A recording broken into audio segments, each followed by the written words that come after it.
আসসালামু আলাইকুম সম্মানিত দর্শক, আমি আবু সালে দি সিক্স সেন্সের লাইভ পর্যালোচনা আপনাদের স্বাগতম।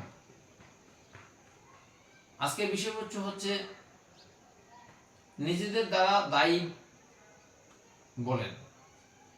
নিজেদেরকে যারা দিনের দায়ী বলেন, ওই দায়ীদের দায়িত্ব কতটুকু, তার সীমারেখা কি, তারা কি তা জানেন?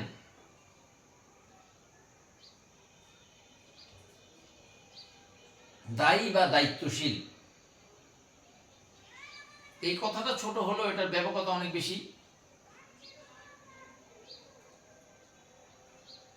জ্ঞান ও গর্ব কথাবার্তা বলতে হলে জ্ঞানের বইয়ের দিকে তাকাতে হয়। আল কোরআন হচ্ছে জ্ঞানের সর্বোচ্চ বই। সেই আল কোরআনের রেফারেন্স দিয়ে আমি বলতে পারি,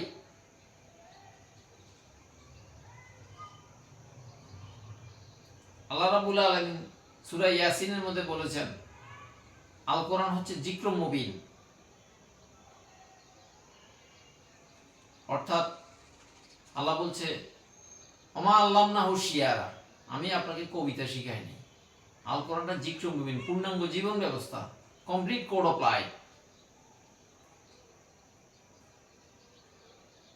কিছু কিছু আলেম কোরআনকে হেদায়েতের কিতাব বলে, এতেই ক্ষান্ত হয়। কোরআন কি শুধুই হেদায়েতের কিতাব? অবশ্যই কোরআন হেদায়েতের কিতাব। যারা কোরআন পড়বে, কোরআনকে ধারণ করবে, তারা হেদায়েত প্রাপ্ত অবশ্যই হবেই। সেই সাথে সাথে শুধু হেদায়েত হলেই কি চলবে না, পাশাপাশি অন্যান্য জিনিসের প্রয়োজন আছে।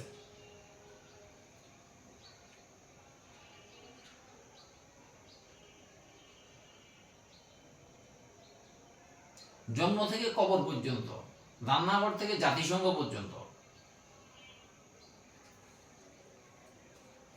কোরআনের প্রয়োজন আছে, দায়িত্বশীলতার প্রয়োজন আছে।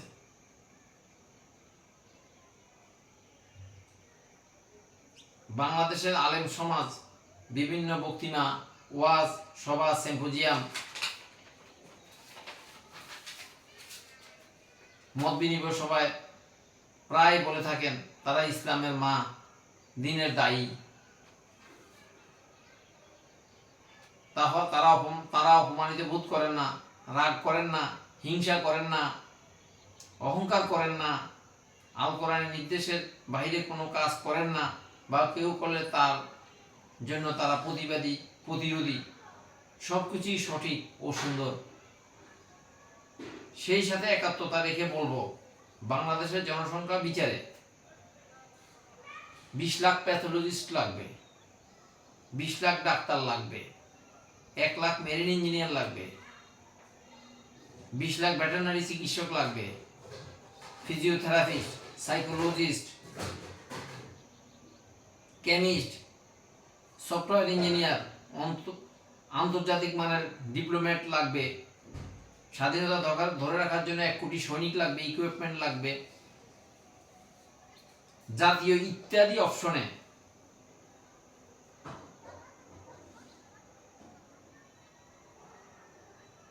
হেদায়েতপ্রাপ্ত জাতীয়তাবাদে বিশ্বাসী একদল অতন্দ্র প্রহরী লোক লাগবে, যারা শিশারা পাচিলের মতো দাঁড়িয়ে থাকবে।